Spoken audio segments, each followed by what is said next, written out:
Bonjour chers téléspectateurs de la chaîne YouTube Jotsa TV. Nous allons vous présenter aujourd'hui une première émission sur les startups au Cameroun et à Tchang en particulier. Veuillez aimer la page s'il vous plaît. N'hésitez pas de vous abonner, de laisser des commentaires. Notre invité du jour est donc Monsieur Sévérin Boin. Bonjour Monsieur Sévérin Boin. Bonjour. Merci de nous honorer par votre présence pour cette interview. Le plaisir est partagé. Nous avons quelques questions pour vous évidemment et nous allons commencer par demander qu'est-ce qu'une start-up? Ok. Une start-up, c'est simplement une entreprise qui déploie sur le marché des produits et des services en vue de générer une certaine rentabilité, seulement qu'elle ne se limite pas là. Il faut qu'elle ait un modèle d'affaires qui soit profitable, répétable et scalable. Profitable en ce sens où la start-up au départ ne maîtrise pas en gros comment sa rentabilité sera générée. C'est au fur et à mesure de sa croissance qu'elle commence à développer des indicateurs qui lui permettent d'être profitable. Alors il faut qu'elle puisse garantir ces indicateurs en mettant en œuvre un modèle d'affaires qui est efficace. Répétable parce que si le modèle d'affaires fonctionne dans la ville où elle est installée, le cas de Tchang par exemple, il doit pouvoir s'exporter ailleurs et pouvoir porter les mêmes fruits.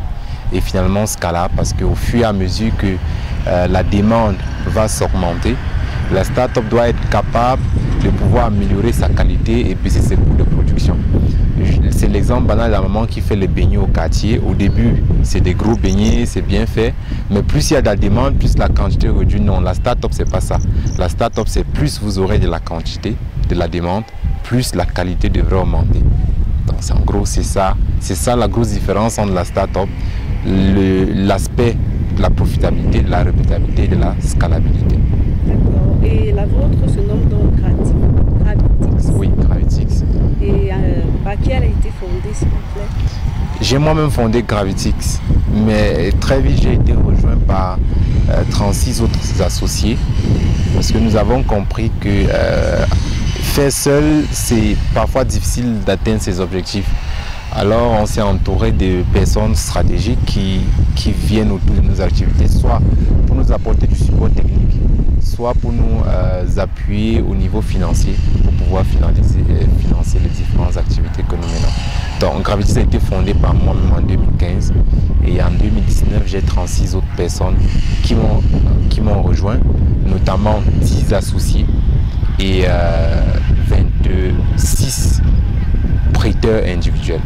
D'accord. Et quelle est donc sa proposition de valeur? Oui, Gravitix a une vision et une proposition de valeur. Maintenant, la question étant, quelle est la proposition de valeur?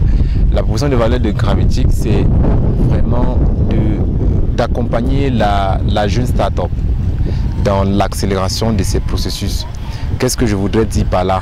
Les start-up se créent de plus en plus, mais parfois, au début, dans la recherche du modèle d'affaires, n'arrive pas à être performant, n'arrive pas à réaliser le chiffre d'affaires qu'il faut pour pouvoir maintenir tous les charges. Et en ce moment, quel que soit le nombre d'argent qu'on injecte là-dedans, quand on ne trouve pas la bonne formule pour pouvoir la déployer sur le terrain afin que le produit que la start-up vend rencontre le marché et qu'il y ait un accord parfait, on est toujours désespéré. Donc nous travaillons spécialement dans ça. Donc comment aider une start-up à trouver ce qu'on appelle en économie son product market fit.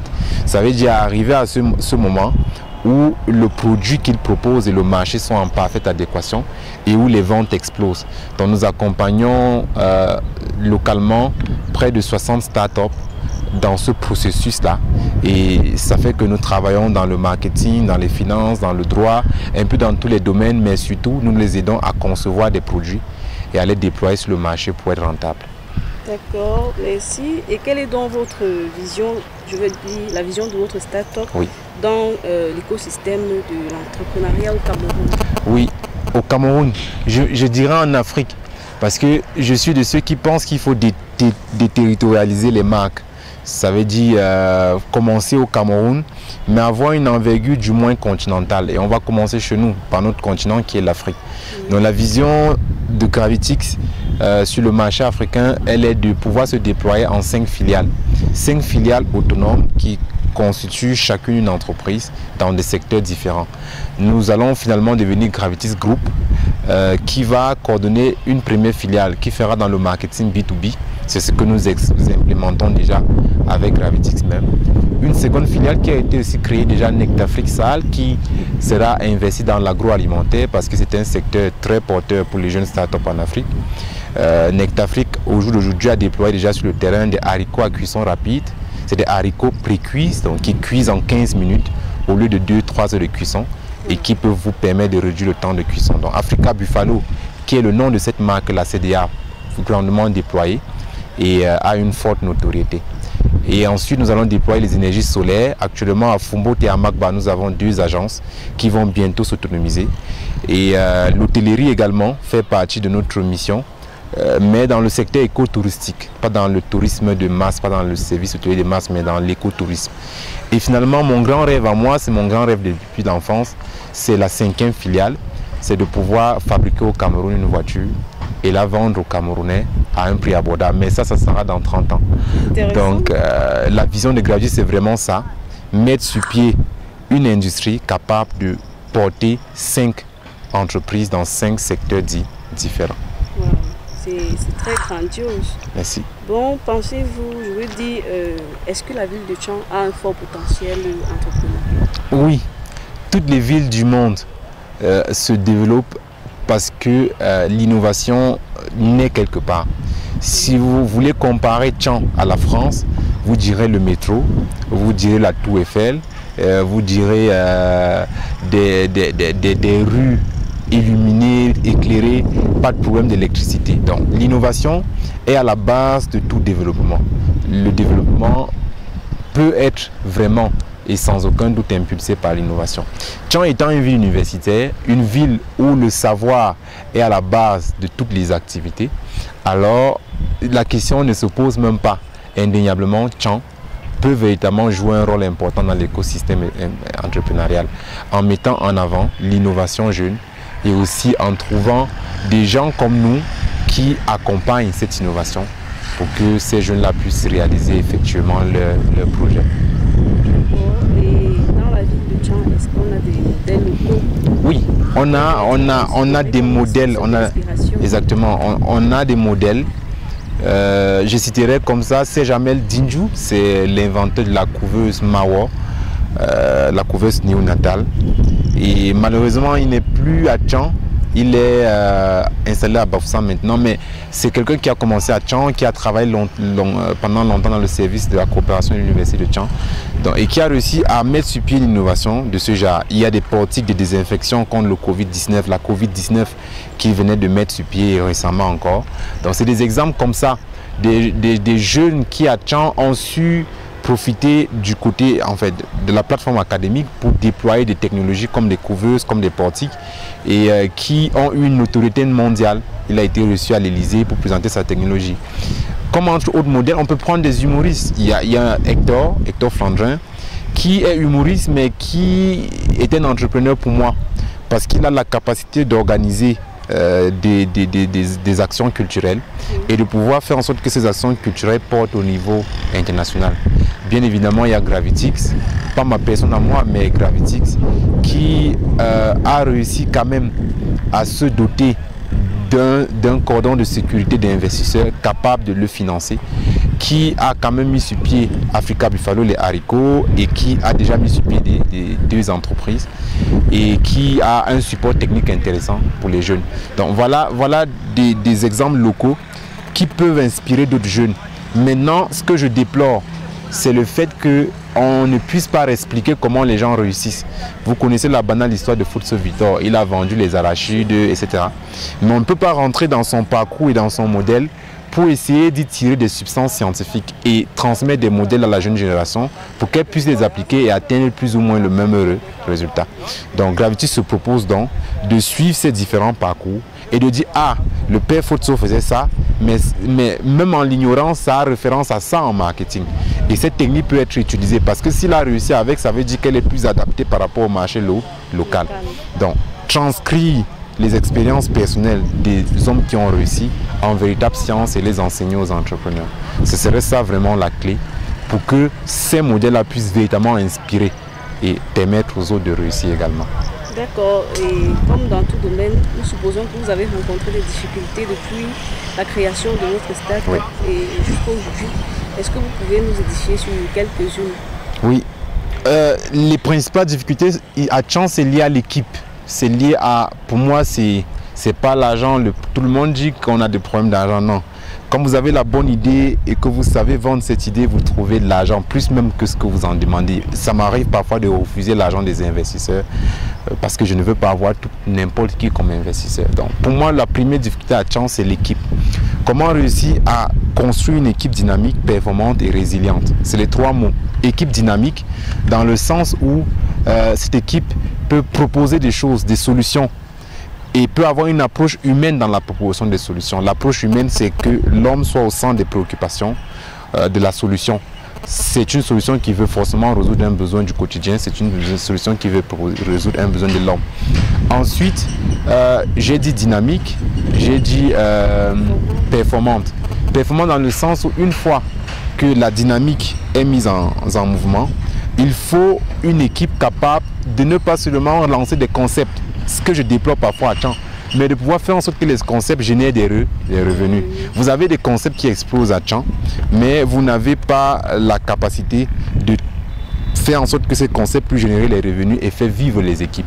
Et finalement, je disais résiliente, parce que Tchan est un écosystème qui est parfois très instable. Les étudiants viennent et partent, les saisons changent parce que parfois quand il n'y a pas des étudiants, le campus est vide, etc.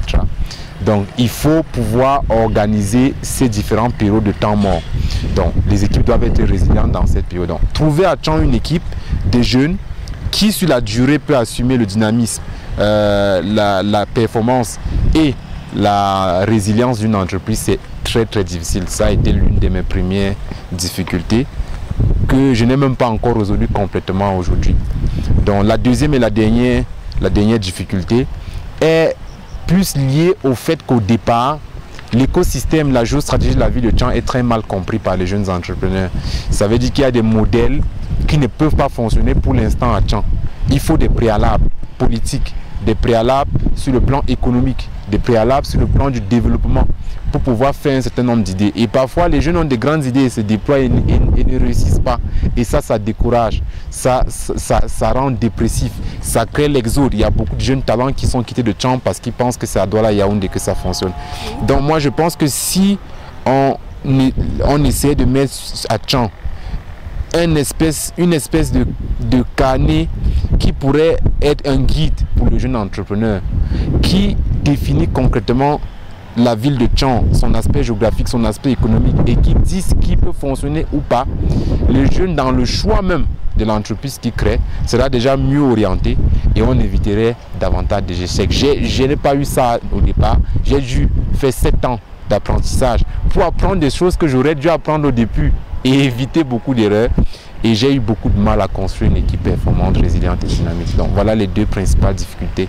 Si on réussit à résoudre ça, les jeunes à Tchan auront plus de perspectives, je crois. Qu'est-ce que vous proposez donc de manière stratégique aux jeunes qui veulent se lancer dans l'entrepreneuriat? Oui, je les propose de se renseigner beaucoup déjà sur ce qui fonctionne. De se renseigner beaucoup. Vous savez, l'entrepreneur est différent de l'homme d'affaires. Il faut qu'on marque une pause pour faire cette différence, pour que les gens me comprennent. Un homme d'affaires investit dans un modèle économique établi. Je prends un exemple, le savon. C'est des modèles économiques établis. On fabrique un morceau de 300 grammes dans les 150 francs en coût de production et on le revend dans les 350 francs. Ça veut dire que c'est automatique. Je fabrique à 150, je vends à 350. J'ai 200 de bénéfices bruts. Donc si je veux avoir 2 millions, alors je réunis le capital nécessaire pour produire la quantité de savon qui peut faire 200 fois et me donner 2 millions. Ce n'est pas le cas de l'entrepreneuriat.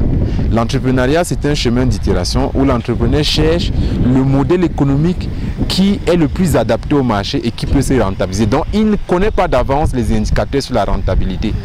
Alors ça devient pour lui difficile de faire des prévisions.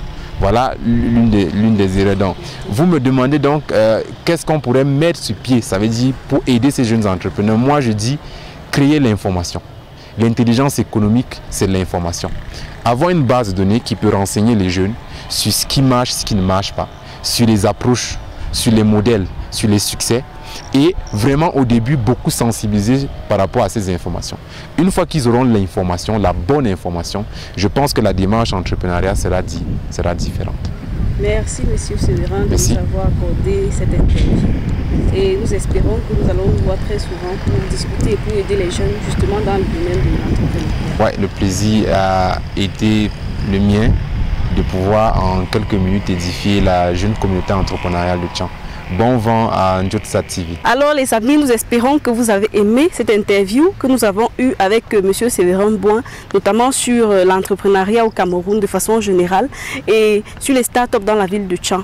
Nous espérons que vous l'avez trouvé très enrichissant et c'est l'occasion pour nous de remercier le Musée des Civilisations qui nous a prêté son esplanade pour que nous puissions avoir cette interview. Nous avons eu la belle vue également du lac municipal de Tchang. Je suis Fabiola Takudjou. Merci.